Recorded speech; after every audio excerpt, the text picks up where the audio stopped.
¿Qué es esta porquería inútil que me das?, dijo mi padre. Luego me abofeteó delante de 30 invitados con copas de cava en la mano, en la noche de su 55 cumpleaños, en la casa que yo había estado fregando desde el amanecer.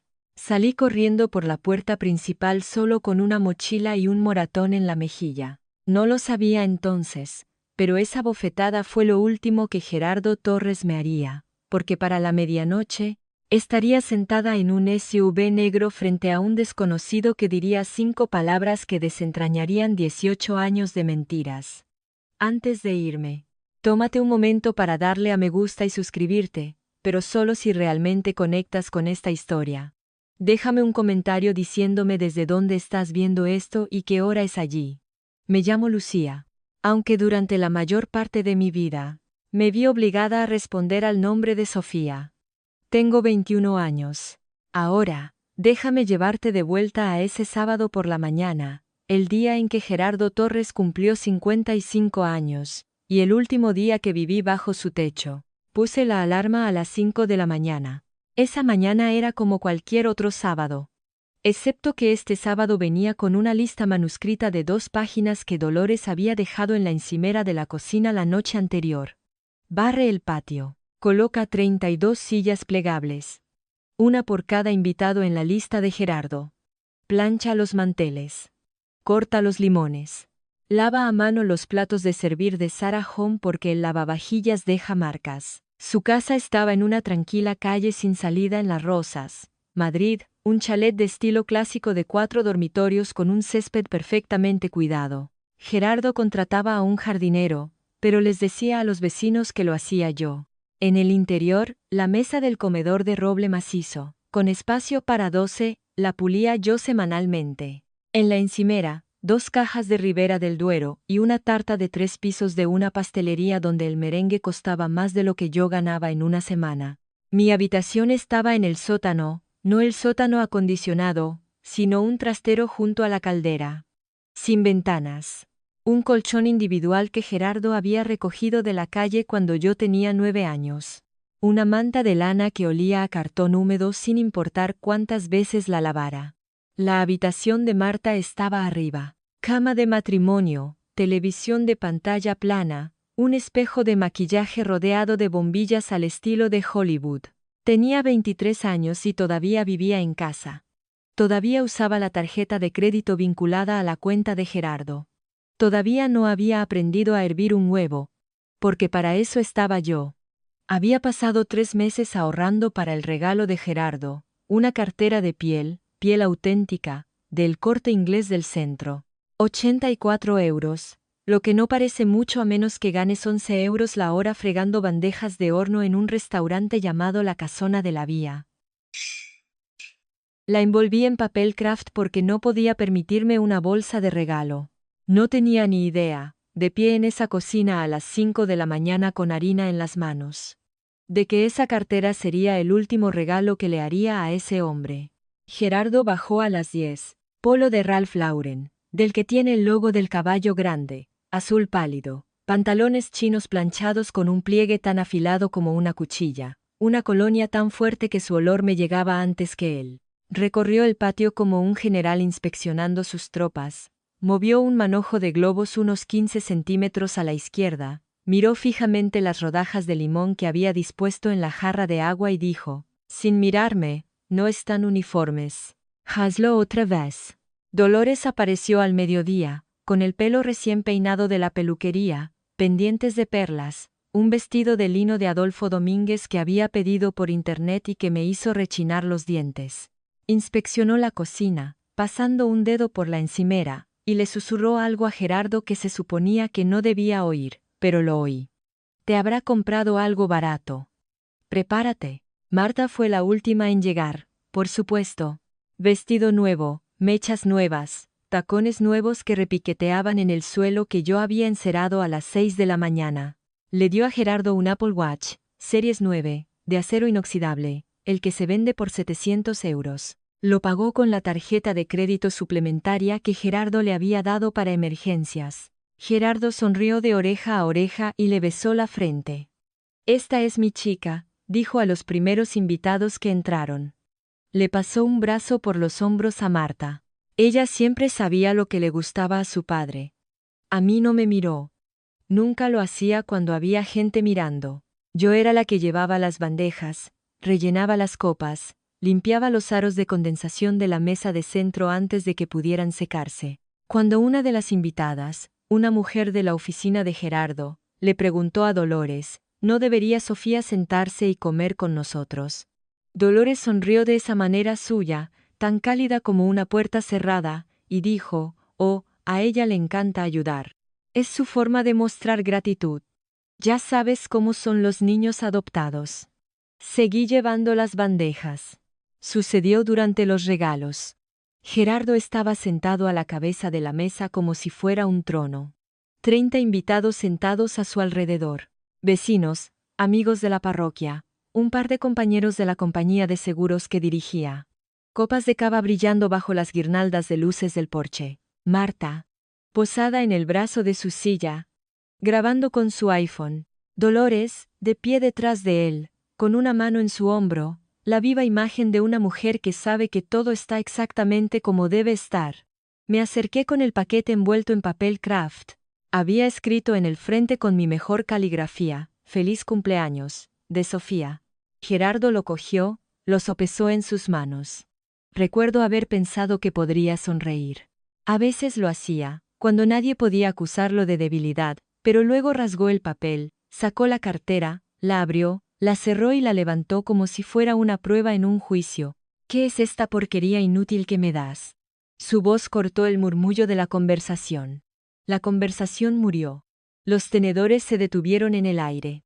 Alguien dejó una copa con demasiada delicadeza. Empecé a explicar. Había ahorrado durante 3 meses.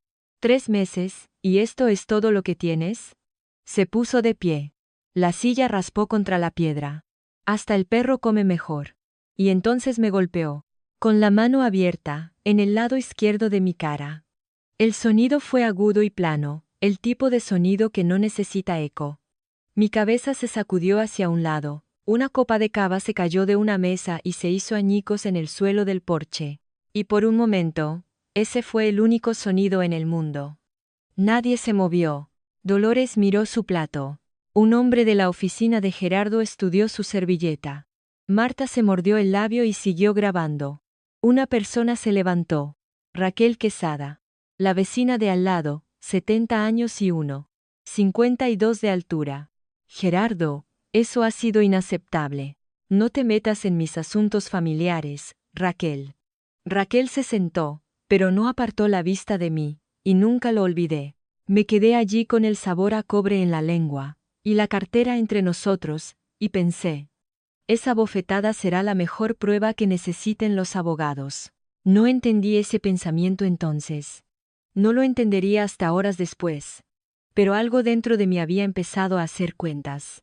No volví a la fiesta. Fui al trastero, descolgué mi descolorida mochila Jansport azul marino, la de la cremallera raída, lo único que me había acompañado desde el instituto, y empaqué lo poco que tenía.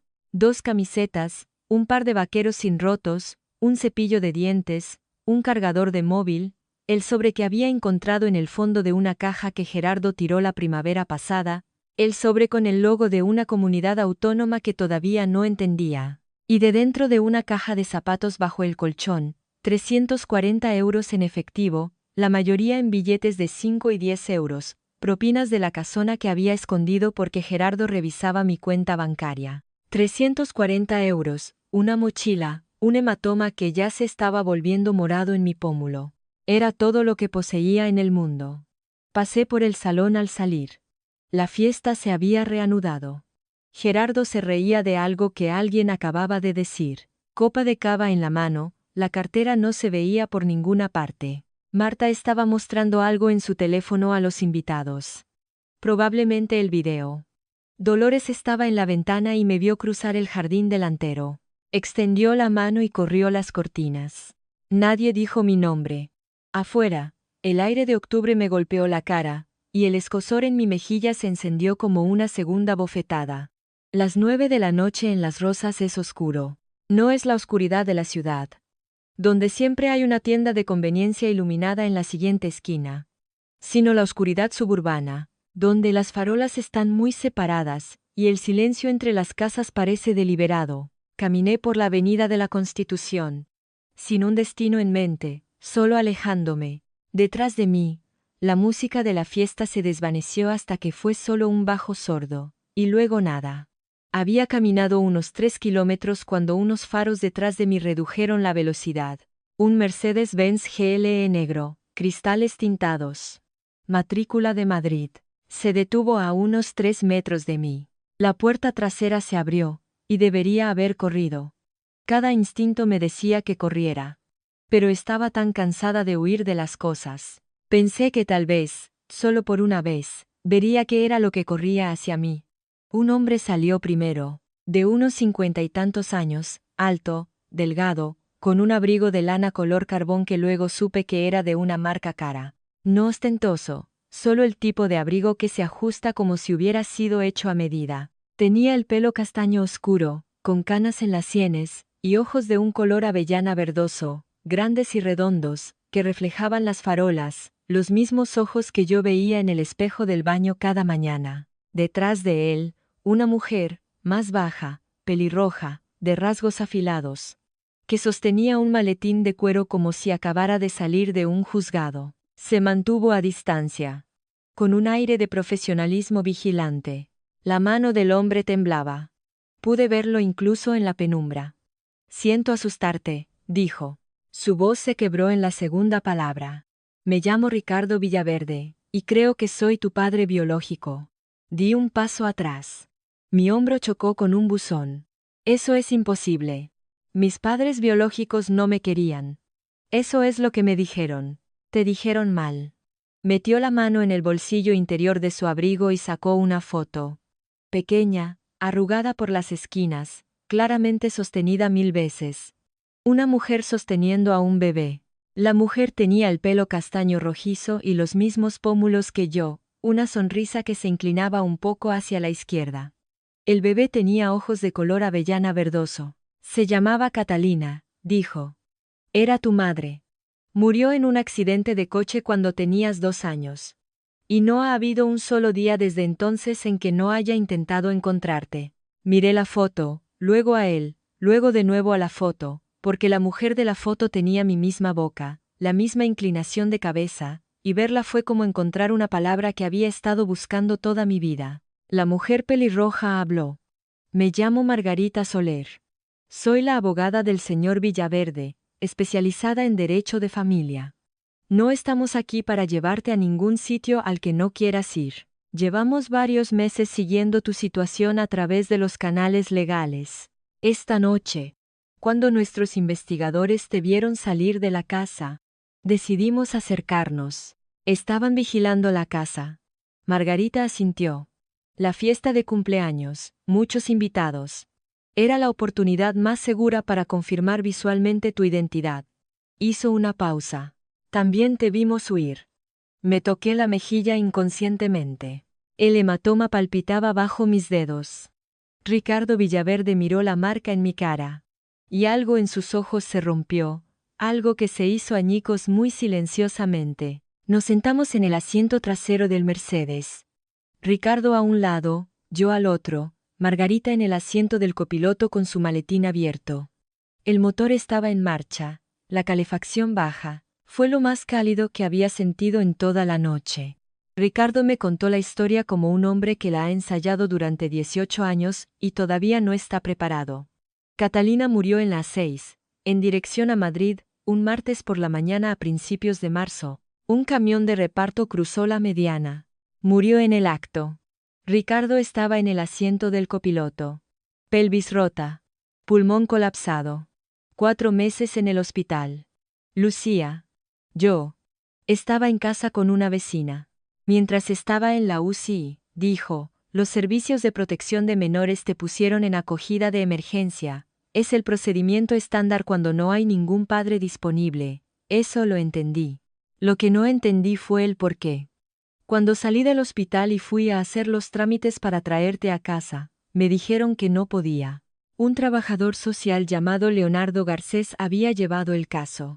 Garcés le dijo al juzgado de familia que Ricardo había firmado una renuncia voluntaria a la patria potestad, un documento legal que cede permanentemente el derecho a un hijo. Garcés presentó un formulario firmado al tribunal. El juez aprobó la adopción. Nunca firmé nada, dijo Ricardo. Estaba con un respirador. Apenas podía sostener un bolígrafo.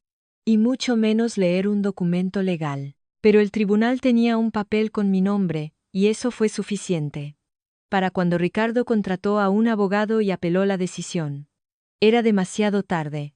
La adopción era definitiva. Los registros estaban sellados. Su hija tenía un nuevo nombre, una nueva familia, una nueva vida en algún lugar de la Comunidad de Madrid que él no tenía permitido saber. Así que contraté a investigadores privados, dijo. Año tras año, me gasté todo el dinero, no importaba cuánto, me lo gasté todo. Su voz no tembló cuando habló del dinero. Tembló cuando dijo la palabra todo.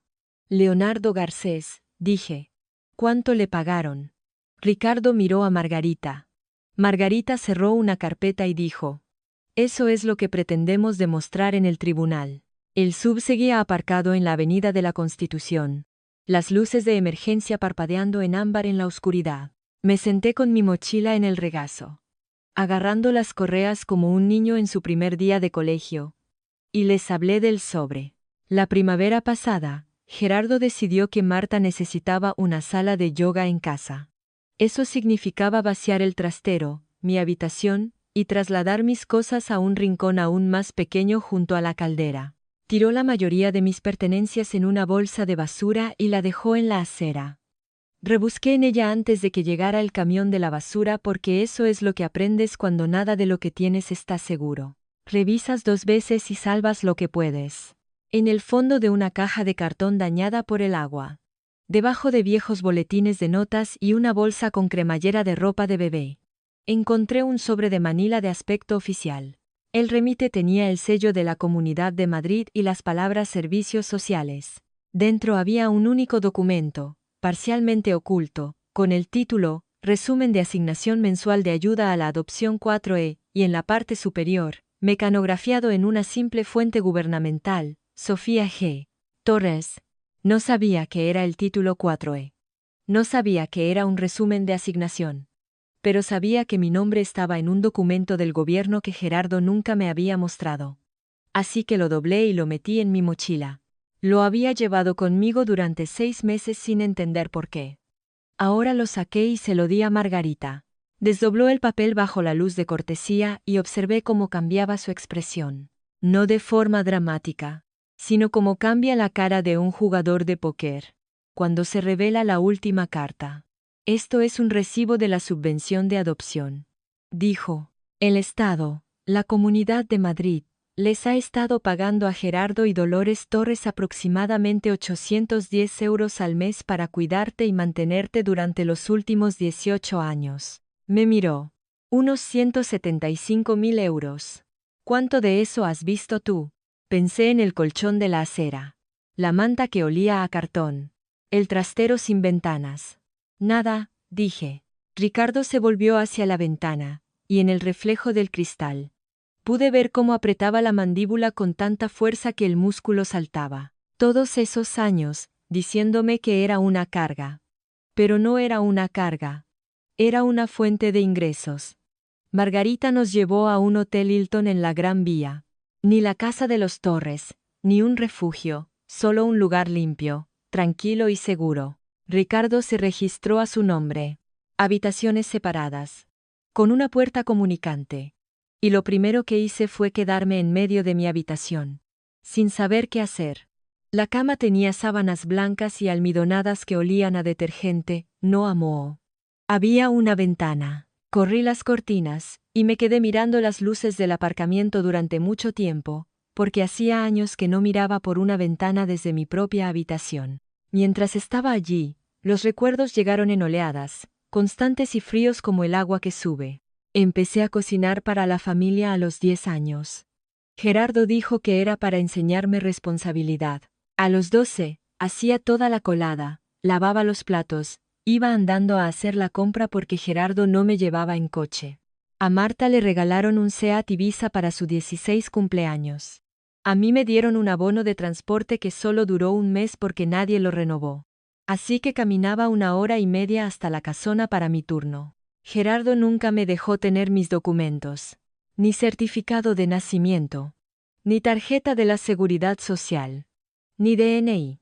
Cuando quise sacarme el carné de conducir a los 17, dijo: ¿para qué? No vas a ninguna parte. En ese momento pensé que tenía razón. Ahora entendía que era deliberado. Me preguntaba, ¿por qué me mantuvo Gerardo todos esos años si me despreciaba? ¿Por qué no devolverme al sistema? Si era tan inútil, ¿por qué quedarse conmigo? Ahora tenía la respuesta. 810 euros al mes. Esa era la razón. ¿Alguna vez has conocido a alguien que te odia pero no te deja ir? Alguien que te hace sentir como basura pero se aferra a ti como si fueras oro. Si es así, cuéntamelo en los comentarios porque creo que ya sabes cómo son esas matemáticas. La voz de Dolores, como siempre, en mi cabeza. Dulce y ácida como el limón en una herida abierta. Gratitud, Sofía. Es todo lo que hemos pedido. Es tan difícil. No, Dolores. Lo difícil es darse cuenta de que has estado agradecida a las personas que te estaban robando. Déjame retroceder 2 semanas antes de la fiesta. Antes de la bofetada. Antes de todo esto. Porque la verdad es que Gerardo ya me había mostrado quién era.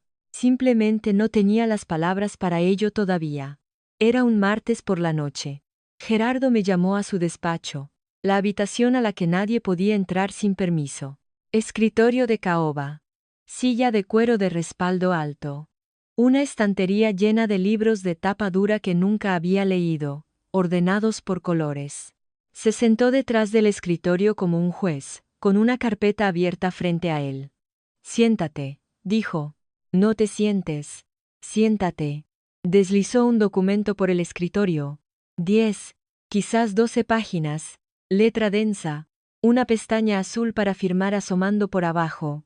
Esto es un acuerdo voluntario, dijo. Establece que eliges permanecer bajo mi tutela porque no estás preparada financiera o emocionalmente para una vida independiente. Fírmalo. Cogí el acuerdo. La mayor parte del lenguaje era impenetrable. Por cuanto el dependiente reconoce que la vida independiente presenta riesgos financieros y psicológicos indebidos. Pero había una cláusula en la página 4 que entendí perfectamente. El acuerdo autorizaba a Gerardo a seguir gestionando todas las prestaciones estatales y federales relacionadas con el cuidado del dependiente. Quería que firmara la cesión de mi subvención de nuevo, esta vez voluntariamente, con la firma de un adulto, para poder seguir cobrando incluso después de que yo superara la edad legal. ¿Por qué iba a firmar esto? Pregunté. La expresión de Gerardo no cambió. Porque sin esta familia, estarías en la calle. No tienes estudios. No tienes ahorros. Ni siquiera tienes un DNI.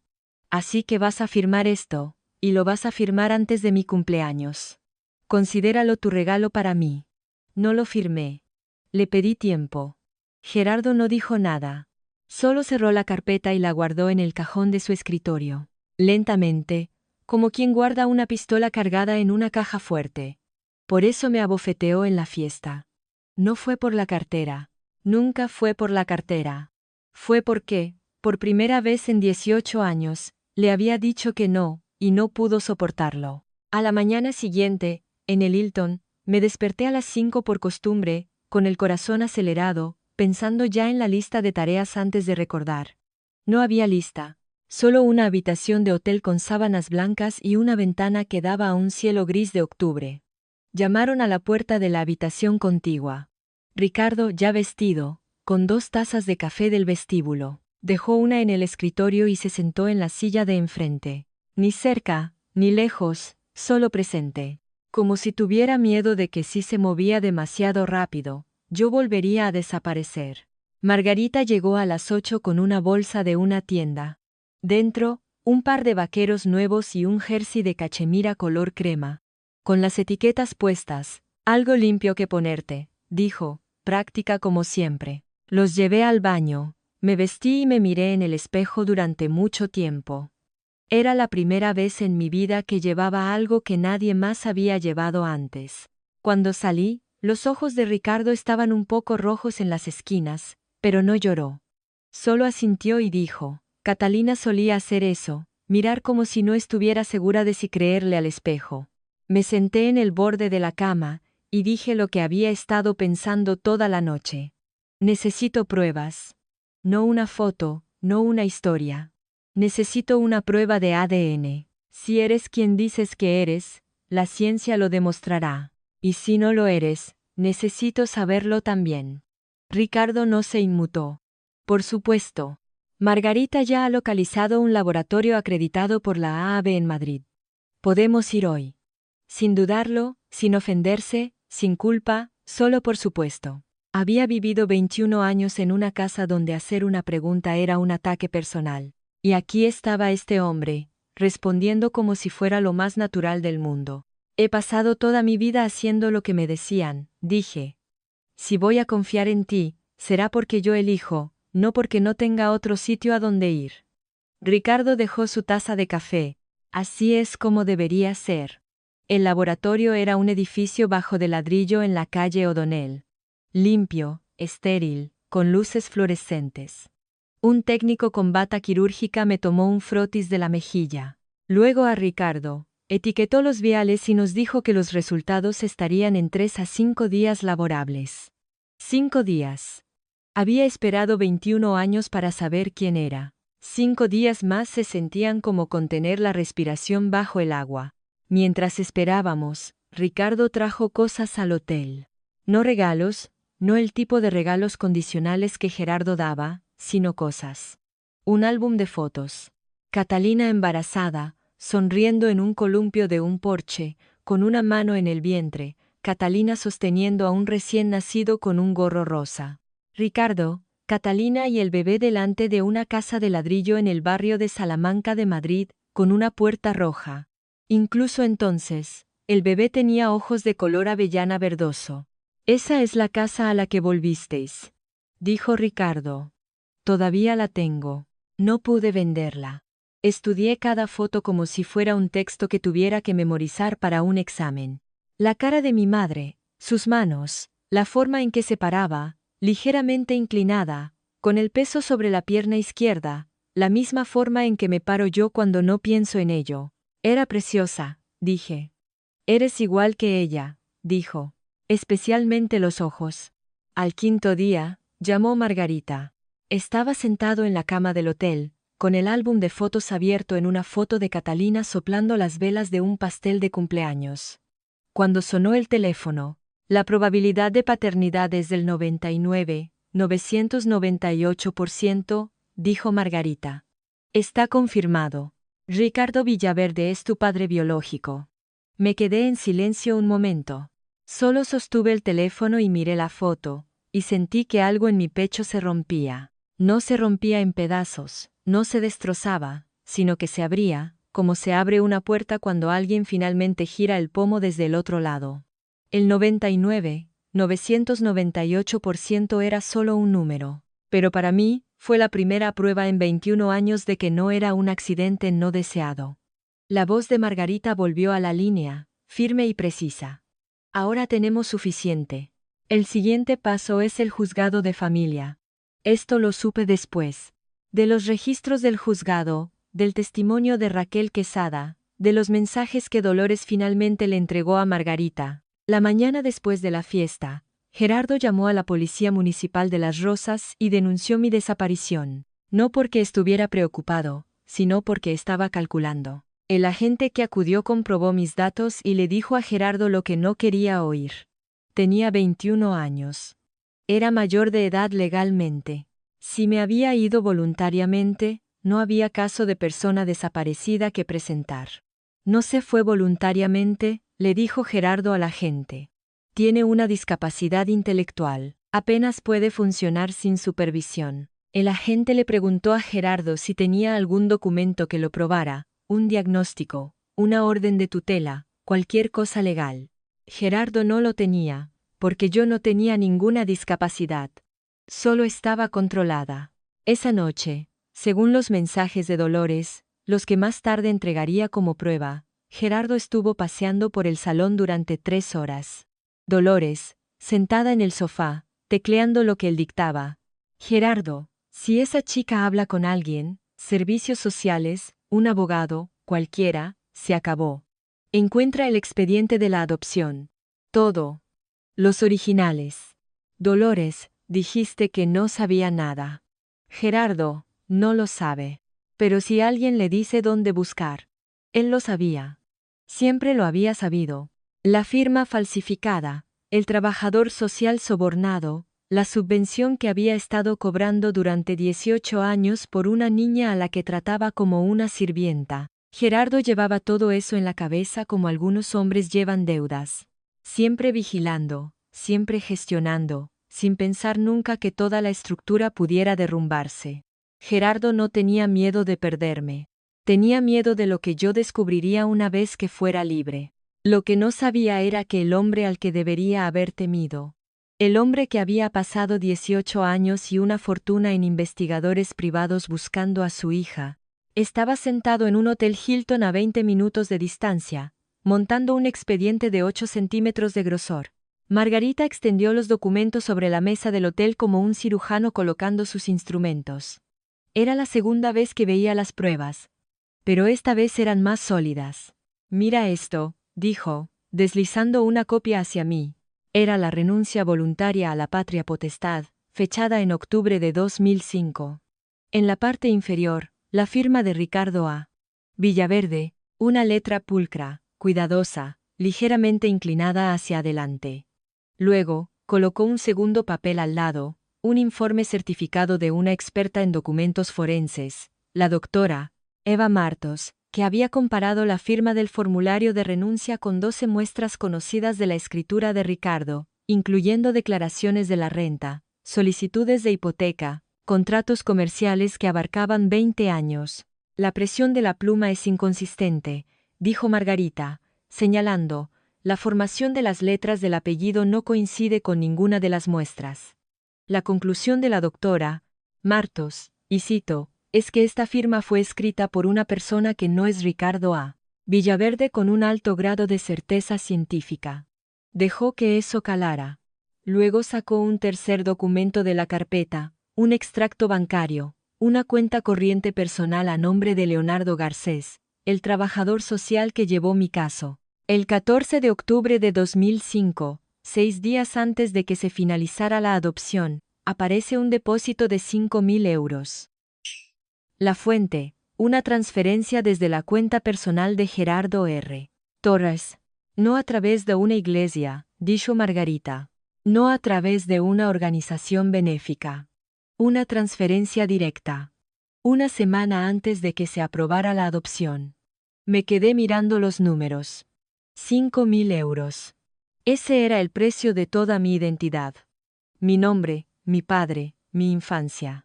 Vendida por el precio de un coche usado. Ricardo estaba sentado enfrente, con los brazos cruzados. La mandíbula apretada.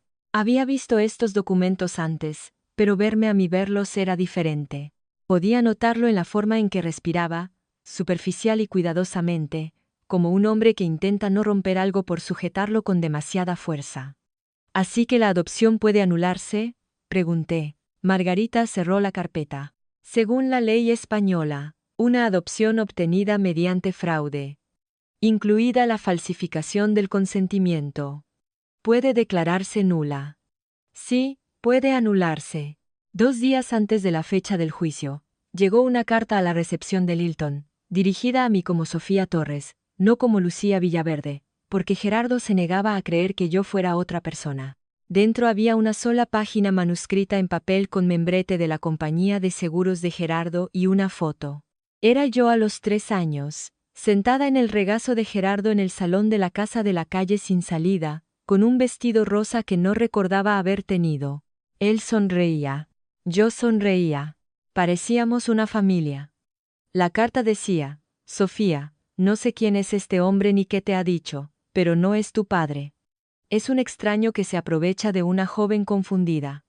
Nosotros somos tu familia. Lo hemos sido durante 18 años. Vuelve a casa. Podemos arreglar esto. Te perdono por haberte ido. La leí 3 veces. Cada vez, la palabra perdono me golpeaba de forma diferente.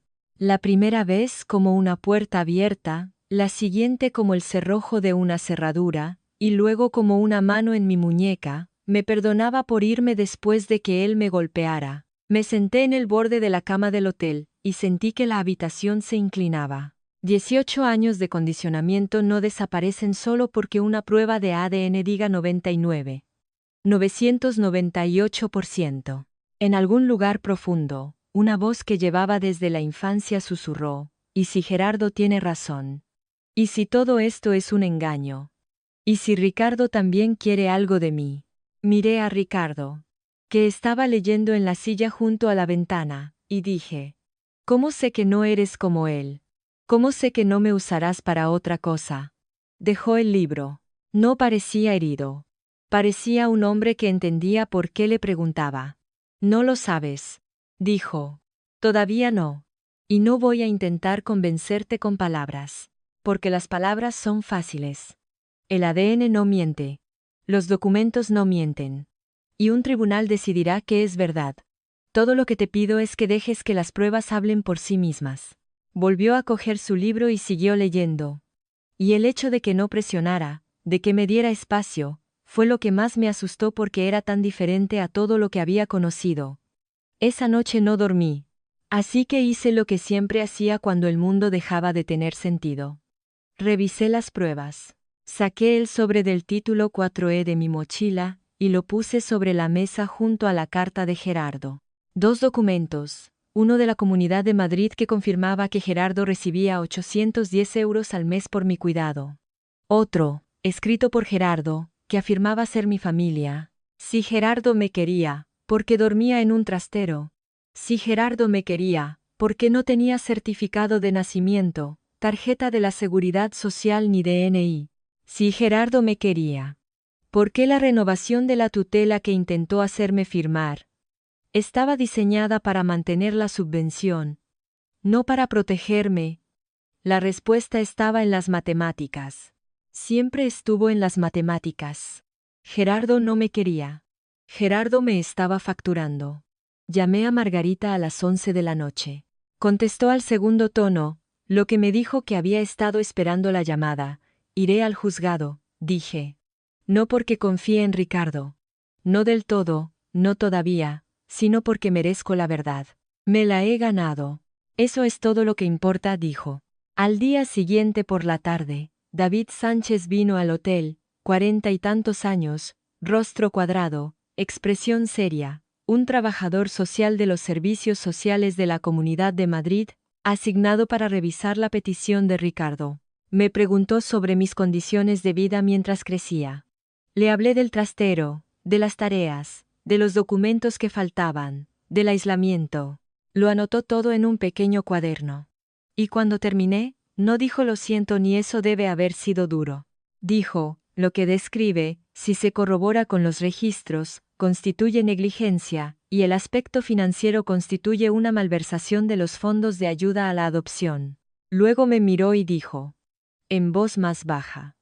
Esto es más que una adopción fraudulenta. Señorita Villaverde.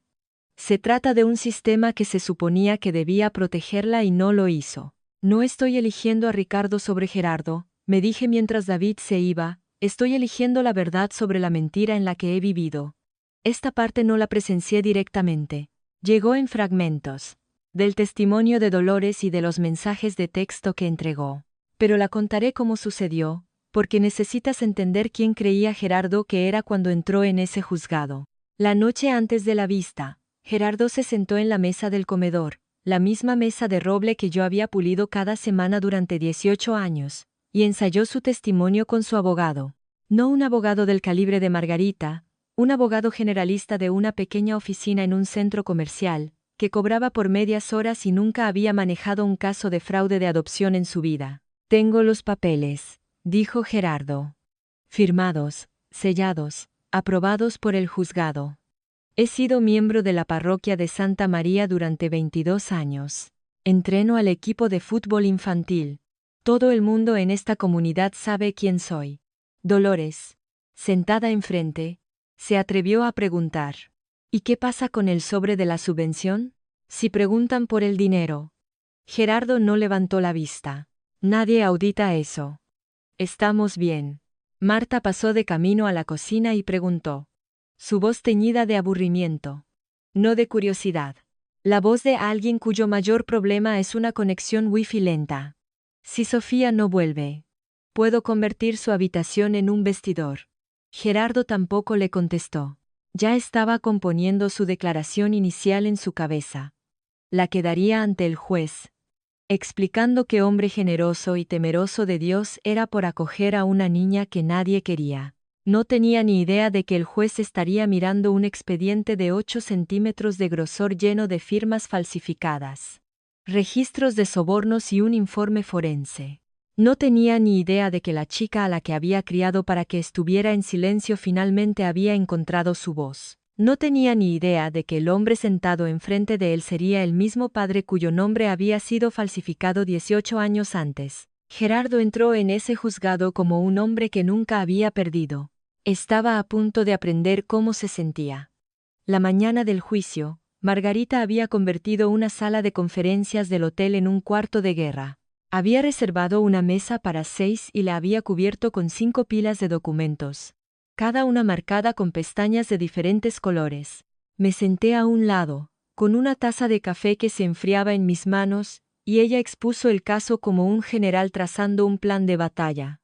Calmada, precisa, sin dejar nada al azar. Pila 1, dijo, golpeando la primera pila. Resultados de ADN del laboratorio acreditado por la AAB, cadena de custodia totalmente documentada, probabilidad irrefutable del 99,998%. Pila 2. Análisis caligráfico forense de la doctora Eva Martos. La firma en el formulario de renuncia no es de Ricardo. Su informe tiene 46 páginas. Pero la conclusión es una sola frase. Pila 3. Registros financieros obtenidos a través de nuestra petición a los servicios sociales de la Comunidad de Madrid. Gerardo y Dolores Torres recibieron 810 euros al mes en concepto de ayuda a la adopción del título 4E durante aproximadamente 216 meses. Total, 174.960 euros. La evaluación de David Sánchez confirma que ese dinero no se utilizó para su bienestar. Pila 4. El informe completo de David. Conclusión de negligencia infantil. No hay registros médicos después de los 14 años. No tiene documentos de identidad. Las condiciones de vida son incompatibles con el propósito de los fondos de ayuda a la adopción. Pila 5. Hizo una pausa. Esta es la declaración jurada de Raquel Quesada. Su exvecina aceptó testificar que fue testigo de un patrón de maltrato y que vio personalmente a Gerardo golpearla en la fiesta de cumpleaños. Raquel, 70 años, 1,52 de altura, la única persona en ese patio que me defendió. No había hablado con ella desde esa noche, pero ella había hablado con Margarita, y no había dudado. ¿Tengo que decir algo en el juzgado?, pregunté. Margarita me miró. Solo si quieres. Los documentos hablan por sí mismos. Ricardo, sentado al final de la mesa, no había dicho una palabra durante toda la sesión informativa. Ahora habló una vez. Pase lo que pase ahí dentro, ya has ganado. Eres libre. Miré las 5 pilas de documentos sobre la mesa. Toda una vida de mentiras, ordenada en carpetas. Y pensé, no, todavía no he ganado. Pero estoy a punto de hacerlo. Esa tarde, Ricardo me llevó a Massimo Dutti, no porque la ropa importara, sino porque, dijo, deberías entrar en esa sala pareciendo exactamente quien eres, una persona que merece ser escuchada. Me probé una americana azul marino, una blusa de seda blanca, pantalones de color carbón, me paré frente al espejo del probador y miré fijamente a la persona que me devolvía la mirada. Tenía los hombros rectos y los ojos claros. Parecía alguien que podría sentarse en una mesa de juntas, no alguien que lleva bandejas. Tu madre solía hacer eso, dijo Ricardo cuando salí. Estaba apoyado en la pared fuera del probador, con las manos en los bolsillos de su abrigo. Mirarse en el espejo durante mucho tiempo. Y luego se sonreía a sí misma. Solo un poco, como si hubiera resuelto algo. Yo no sonreí, pero entendí lo que quería decir. Algo se estaba asentando. De camino de vuelta, Ricardo señaló una casa de ladrillo de un piso en una calle arbolada en el barrio de Salamanca. Puerta principal roja. Contraventanas blancas. Un columpio en el porche que todavía se mecía en el aire de octubre. Esa es, dijo, la casa de las fotos. La miré por la ventanilla, la casa en la que nací, la casa de la que me llevaron. Y no sentí el dolor que esperaba. Sentí algo más tranquilo, un reconocimiento que estaba en mi cuerpo, no en mi mente. Esa noche, la noche antes de la vista, me senté en la cama del hotel y escribí en un cuaderno que había comprado en una farmacia al otro lado de la calle. No un discurso, no un plan, solo una línea para mí. Pase lo que pase mañana. Nunca volveré a ese trastero. Nunca responderé a un nombre que no es el mío. Nunca volveré a estar agradecida por ser utilizada. Dormí 4 horas. Soñé con una puerta roja que se abría. El Juzgado de Familia de Madrid, un martes por la mañana a finales de octubre. Un viejo edificio de ladrillo de estilo federal, entrada con columnas, los suelos del pasillo que hacían eco a cada paso como si el propio edificio quisiera que supieras quién venía. Llegué a las 8:30, con Ricardo a mi izquierda y Margarita a mi derecha. David Sánchez caminaba unos pasos detrás, cargando una caja de archivos. Americana azul marino, blusa blanca, el pelo recogido en un moño bajo. Sin joyas. No tenía ninguna, pero mis manos estaban firmes y mi espalda recta. Gerardo llegó a las 8:40. Traje gris, corbata granate, Dolores del brazo con su vestido de Adolfo Domínguez, Marta detrás, vestida demasiado informal para la ocasión. Su abogado llevaba un solo maletín. Gerardo mantenía la barbilla alta, el aire de un hombre que asume que esto es una formalidad. Luego nos vio. Su mirada se posó en mí primero. Reconoció la americana, la postura, la ausencia de la chica que solía mirar al suelo. Luego sus ojos se movieron hacia Ricardo, luego hacia Margarita, luego hacia la caja de archivos que David estaba colocando en la mesa del demandante. El rostro de Gerardo no se derrumbó. Se reajustó. Había visto esa expresión antes. El rápido cálculo mental de un hombre que controla todas las variables y de repente se da cuenta de que hay una que ha pasado por alto. La mano de Dolores se apretó en su brazo. Marta sacó su teléfono. Luego lo pensó mejor y lo guardó. Gerardo y yo nos miramos a través del pasillo. Por primera vez en mi vida, no bajé la mirada. El secretario del juzgado abrió las puertas de la sala y llamó al caso. En el asunto de la adopción de la menor anteriormente conocida como Lucía Villaverde, ahora conocida como Sofía Grace Torres. Entramos, por puertas separadas, a mundos separados. Margarita se puso de pie, y era como me imagino que se pondría un bisturí si pudiera. Recta, precisa, reflejando la luz. Se dirigió a la jueza, la honorable Patricia Duarte, sin notas. Señoría, estamos aquí hoy para presentar pruebas de que la adopción de Lucía Villaverde, conocida durante los últimos 18 años como Sofía Grace Torres, se obtuvo mediante fraude. Específicamente, la falsificación del consentimiento de su padre biológico para la renuncia a la patria potestad, facilitada por un pago al trabajador social asignado al caso. Presentó primero los resultados del ADN, la declaración jurada del técnico del laboratorio, la cadena de custodia, el número del 998%. La jueza Duarte examinó el informe, se ajustó las gafas de leer y lo dejó a un lado con un leve asentimiento. Luego, Margarita presentó el análisis caligráfico forense. El informe de 46 páginas de la doctora Eva Martos. Resumido en su párrafo final. En mi opinión profesional, con un grado razonable de certeza científica, la firma en el documento de renuncia voluntaria a la patria potestad fechado en octubre de 2005 no fue escrita por Ricardo A. Villaverde. El abogado de Gerardo se levantó. Señoría, mi cliente tiene un decreto de adopción legalmente ejecutado, ratificado por este mismo sistema judicial hace casi 2 décadas. El demandante está tratando de volver a litigar un asunto que ya está resuelto basándose en la opinión de un experto contratado. Margarita no se giró. Señoría, Un juicio construido sobre una firma falsificada no está resuelto. Está oculto. Estamos aquí para descubrirlo. Oí a Raquel Quesada moverse detrás de mí en la sala. Un hombre que no reconocí. Más tarde supe que era el corresponsal judicial del periódico El Mundo.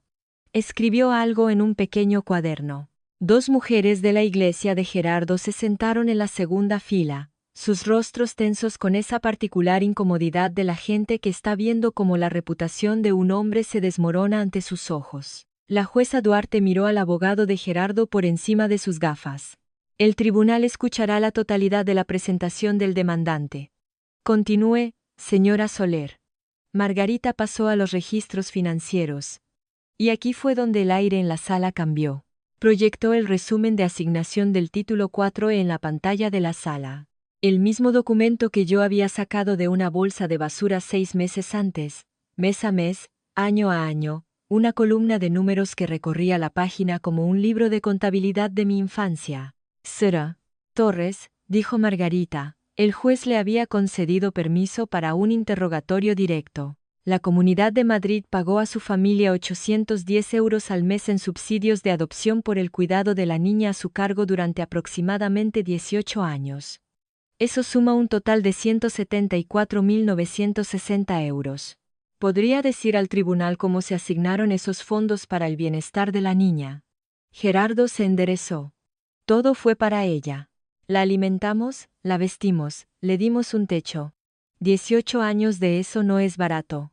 Margarita asintió como si esperara esa respuesta, y lo había hecho. Luego llamó a David Sánchez. David se acercó al estrado, con su informe en la mano como si llevara algo pesado e importante. Había visitado la casa de los Torres. Había revisado los registros. Habló sin entonación, lo que hizo que cada hecho fuera más duro. El espacio vital de la niña era un área de almacenamiento convertida, adyacente a la caldera de la casa, de aproximadamente 5 metros cuadrados, sin ventanas exteriores, sin armario. El colchón mostraba signos de desgaste y daños por agua, consistentes con haber sido desechado en la calle. No pude encontrar registros médicos de la niña después de los 14 años, ni visitas pediátricas, ni registros dentales, ni vacunas después de la secundaria. La niña no tenía identificación emitida por el Estado, ni tarjeta de la Seguridad Social, ni acceso documentado a su propio expediente de adopción. Miró al juez.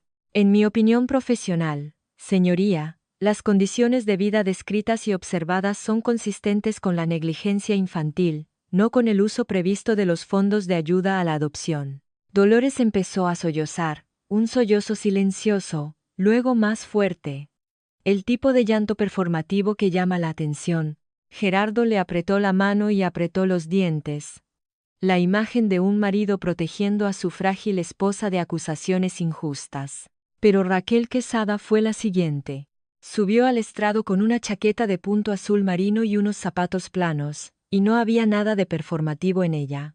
He vivido al lado de esa familia durante 12 años, dijo Raquel. Vi a esa niña cortar el césped, lavar los coches, tender la ropa en el patio trasero mientras su propia hija tomaba el sol en una tumbona. Nunca vi a Sofía, Lucía, sentada en su mesa cuando había invitados. Y en la noche del señor cumpleaños de Torres, le vi abofetearla en la cara delante de 30 personas porque le dio un regalo que él consideró indigno. La sala estaba en silencio, la quietud de una habitación donde la gente está reconsiderando lo que creía saber. Margarita esperó a que Raquel bajara, luego se volvió hacia Gerardo. Señor Torres, ¿conoce a un hombre llamado Leonardo Garcés? Gerardo no parpadeó. No. Margarita presentó una fotografía impresa en papel brillante, con una marca de fecha en la esquina. 2 hombres de pie junto a una mesa plegable en un evento al aire libre. Uno era Gerardo, 10 años más joven, con un polo, sosteniendo un plato de papel. El otro era un hombre delgado con gafas, y una credencial de los servicios sociales de la Comunidad de Madrid colgando del cuello. Esta foto fue tomada en el picnic comunitario de la parroquia de Santa María en junio de 2004, dijo Margarita. Un año antes de que se finalizara la adopción. El hombre que está a su lado es Leonardo Garcés, el trabajador social asignado al caso de Lucía Villaverde. ¿Sigue manteniendo que no lo conoce?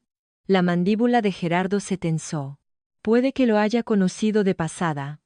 Los eventos de la iglesia están concurridos. No recuerdo todas las caras. Lo recordó lo suficiente como para enviarle 5.000 euros. Margarita puso el extracto bancario en el proyector. La cuenta corriente personal de Gerardo. 14 de octubre de 2005. Transferencia electrónica. Beneficiario, Leonardo M. Garcés. ¿Puede explicar este pago? Fue una donación a la iglesia. Fue una donación comunitaria. Transferida desde su cuenta personal directamente a la del señor. La cuenta personal de Garcés, no la de la iglesia. Gerardo se volvió hacia su abogado, que estaba mirando intensamente la superficie de su mesa como si esperara encontrar una salida allí.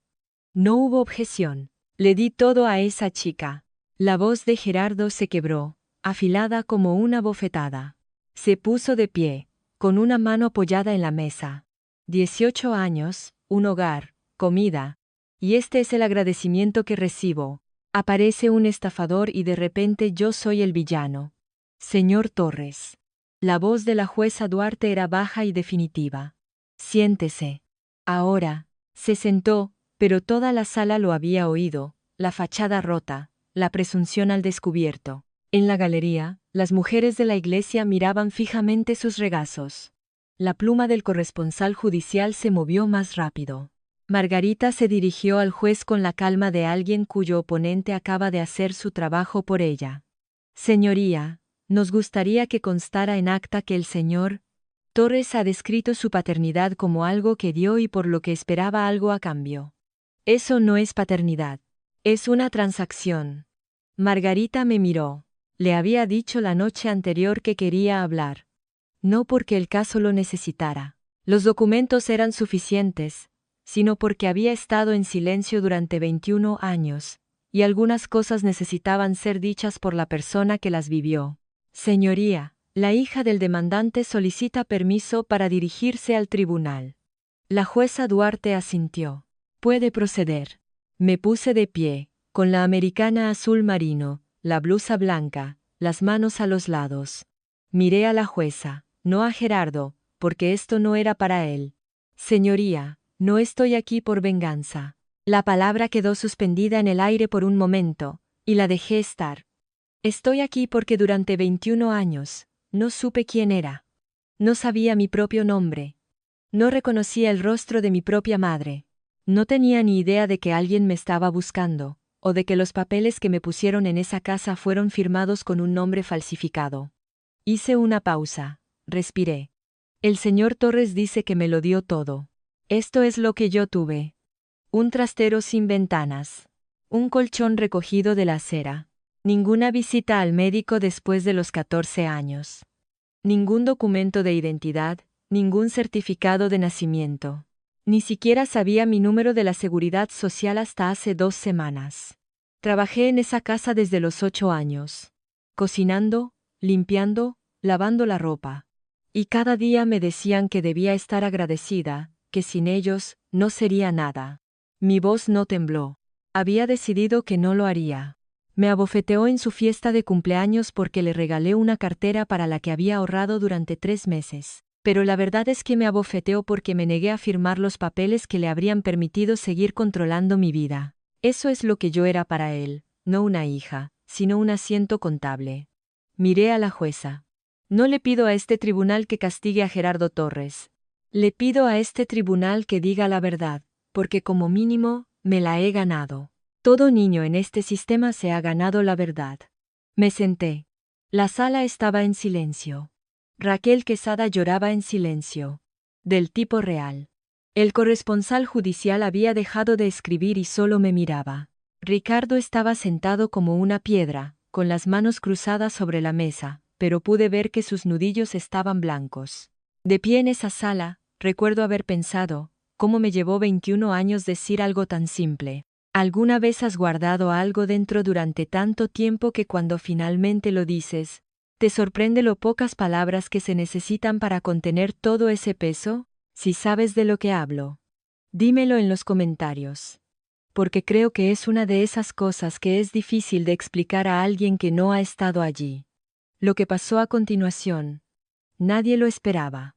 Menos que nadie, Gerardo. Dolores se puso de pie. No desde el estrado de los testigos. No la habían llamado.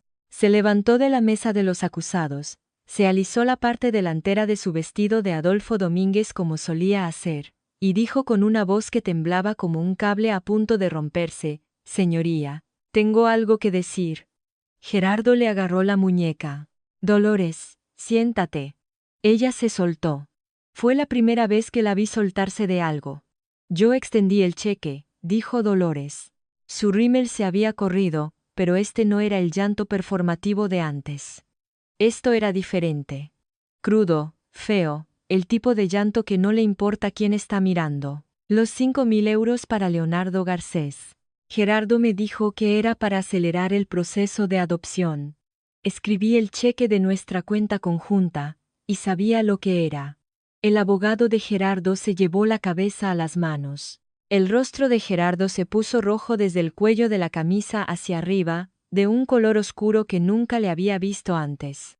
«Miente», dijo Gerardo. «Está confundida. Intenta protegerse». «Intentaba protegerte a ti», dijo Dolores, su voz quebrada y desesperada, «y te he protegido durante 18 años, y no puedo hacerlo más. Te vi golpear a esa niña, te vi tratarla como a una mula de carga. Y no dije nada porque te tenía miedo, Gerardo. Tenía miedo de esto mismo». La jueza Duarte la dejó hablar. La sala estaba tan silenciosa que dolía. Podía oír el zumbido de las luces fluorescentes sobre nosotros. Marta estaba sentada, inmóvil, en la galería, con el teléfono en el regazo, la boca ligeramente abierta. «Señor Torres», dijo la jueza. Su voz pesada con el peso de alguien que ha visto mucho y todavía puede horrorizarse. «Un arrebato más. Y lo declararé en desacato al tribunal». Gerardo se quedó helado, y por primera vez en su vida, pareció asustado. La jueza Duarte tardó 12 minutos en revisar los últimos documentos. 12 minutos. Lo sé porque estaba viendo el reloj de la pared de la sala, el tipo antiguo con un segundero que hacía tic-tac en lugar de deslizarse, y conté cada rotación. Cuando levantó la vista, no se dirigió primero a Gerardo. Se dirigió a mí, señorita Villaverde. Y usaré ese nombre ahora, porque las pruebas ante este tribunal lo exigen. El tribunal ha revisado la petición, el análisis caligráfico forense, los registros financieros, el testimonio del trabajador social y del testigo vecino, los resultados del ADN y la confesión voluntaria de la señora Torres. Se quitó las gafas. Las pruebas son irrefutables. El documento de renuncia voluntaria a la patria potestad presentado en octubre de 2005 lleva una firma que el análisis forense certificado ha determinado que es una falsificación. El padre biológico, Ricardo Villaverde, nunca consintió en la terminación de sus derechos de paternidad. La adopción subsiguiente, por lo tanto, se construyó sobre una falsedad, y, basándose en las pruebas financieras presentadas, fue facilitada por un pago directo al trabajador social asignado al caso. Se volvió hacia Gerardo. Estaba sentado rígido como una tabla, con la corbata todavía perfectamente anudada, las manos apoyadas en la mesa, la postura de autoridad evidente mientras la autoridad se desvanecía. Este tribunal dictamina que la adopción de Lucía Villaverde, conocida como Sofía Grace Torres, queda por la presente declarada nula y sin efecto. La adopción queda anulada en su totalidad. Gerardo no se movió. Además, el tribunal ordena a Gerardo y Dolores Torres la restitución total de todos los fondos de ayuda a la adopción del título 4E. Por un total de 174.960 euros, a la Comunidad de Madrid. Dolores emitió un sonido que no era del todo una palabra. Finalmente, este tribunal remite este asunto a la Fiscalía Provincial de Madrid para la investigación de posibles cargos penales, incluyendo, pero no limitándose a, falsedad documental en violación del artículo 392 del Código Penal, fraude de subvenciones, y negligencia infantil bajo el artículo 229. La jueza dejó el expediente. El nombre legal de la niña se restaura a Lucía Villaverde. Con efecto inmediato. Se levanta la sesión. El mazo cayó, y el sonido, un único golpe de madera, fue el sonido más fuerte que había oído en mi vida. Más fuerte que una bofetada, más fuerte que 18 años de silencio. Sonó como el desbloqueo de una cerradura. En la galería, Raquel Quesada se cubrió la boca con las manos. Las mujeres de la iglesia se habían puesto de pie, recogiendo sus bolsos, sin mirarse a los ojos. El corresponsal judicial cerró su cuaderno, y me miró con una expresión que no pude identificar. Una mezcla de respeto y tristeza. Gerardo estaba inmóvil.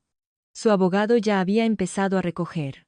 Y me di cuenta por primera vez de que el hombre que Gerardo había contratado para defenderlo solo quería salir de esa habitación.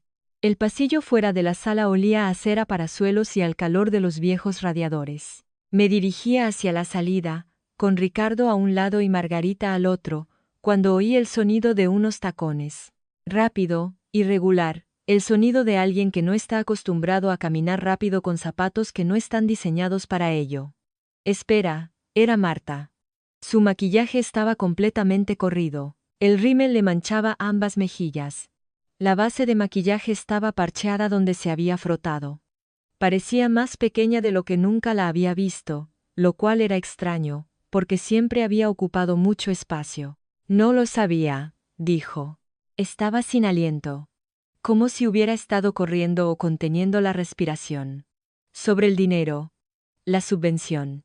Pensé que pagaban mi matrícula con el sueldo de papá. No sabía qué era. Se detuvo. No podía terminar la frase, y entendí por qué. La frase terminaba con tu dinero. Y decirlo lo habría hecho real de una manera que no estaba preparada para afrontar. La miré. La chica del Apple Watch, del Seat Ibiza, de la cama de matrimonio, de las mechas, de la tarjeta de crédito que nunca era rechazada. La chica que se había reído cuando Gerardo me golpeó y lo había grabado con su teléfono, la chica que había preguntado si podía convertir mi trastero en su zapatero. Una parte de mí quería gritar. Una parte de mí quería alejarse sin decir una palabra. Pero lo que sentí. De pie en ese pasillo del juzgado. Con mi nombre legal restaurado y mi padre biológico a mi lado. No fue ira. Fue claridad. Espero que descubras quién eres sin su dinero, Marta, dije. Realmente lo espero. Pero ese es tu viaje, no el mío. Ella asintió una vez, y vi algo cruzar su rostro. No del todo culpa, pero el comienzo de ella, la pequeña grieta antes de que se rompa. Margarita me tocó suavemente el brazo. Ricardo mantenía la puerta abierta. Caminé hacia ellos y no miré atrás. No porque estuviera enfadada, sino porque por primera vez tenía un lugar al que ir. En lugar de solo un lugar del que alejarme. Gerardo estaba de pie al pie de las escaleras del juzgado. Parecía más pequeño. No físicamente. Seguía siendo un hombre grande. Los hombros todavía anchos. Pero algo en su estructura había cedido. La corbata estaba floja. La chaqueta del traje desabrochada. Dolores estaba sentada en su Peugeot en la acera, con la frente apoyada en el volante, el motor en marcha. Estaba a mitad de las escaleras cuando lo dijo. El nombre que me había dado 21 años antes, el nombre que un juez acababa de borrar del registro, Sofía. Me detuve, me giré. Me miró con la misma expresión de siempre. Como si yo fuera algo que poseía y no podía valorar. Pero ahora, debajo de ella, había algo más. Algo que podría haber sido miedo, si Gerardo Torres fuera el tipo de hombre que admite el miedo. Después de todo lo que he hecho por ti, dijo, después de 18 años bajo mi techo, ¿así es como me lo pagas? Me quedé en los escalones con mi americana azul marino. El sol de octubre en mis hombros. Y sentí por primera vez el peso total de lo que acababa de decir. No ira, sino reconocimiento. Porque incluso ahora, con el veredicto del juez todavía resonando, con el informe forense que probaba que había falsificado la firma de un hombre para robarle a su hija, Gerardo Torres creía que se le debía algo. Mi nombre es Lucía, dije. Y no hiciste nada por mí. Lo hiciste todo a mí. Y se acabó. Me di la vuelta y bajé el resto de las escaleras. Ricardo estaba esperando junto a la puerta del Mercedes, con la puerta abierta, no dijo nada. No necesitaba hacerlo. Simplemente sostuvo la puerta. ¿Cómo se sostiene una puerta? para alguien a quien has estado esperando durante 18 años. Entré, la puerta se cerró, y lo último que vi a través del cristal tintado fue a Gerardo Torres de pie, solo en las escaleras del juzgado, con la chaqueta del traje abierta, viendo cómo se marchaba su inversión. 6 meses después, aquí estoy. Vivo en Madrid, no en la casa de Salamanca con la puerta roja. Aunque Ricardo se ofreció a comprármela. Tengo un apartamento cerca de la calle Fuencarral. Un estudio con ventanas altas que reciben mucha luz por la mañana. A veces me quedo ahí un rato antes de empezar el día. Las ventanas fueron lo primero que busqué cuando buscaba apartamento. Viví 18 años en una habitación sin ellas. Ahora, necesito ver el cielo cuando me despierto. Estoy estudiando para sacarme el título de la ESO. También estoy en un ciclo formativo de cocina en un instituto público. Lo cual sé que suena irónico. 18 años de Gerardo obligándome a cocinar cada comida. Y ahora lo elijo. Pero esa es la diferencia, ¿no? Entre ser forzado y elegir. Los ingredientes son los mismos. El significado es completamente diferente. Ricardo y yo cenamos todos los domingos en su casa. No es un gran cocinero. Su especialidad es el salmón demasiado hecho y el pan de ajo ligeramente quemado, pero lo hace él. Y pone la mesa para 2. Me pregunta por mi semana y escucha la respuesta. No somos perfectos.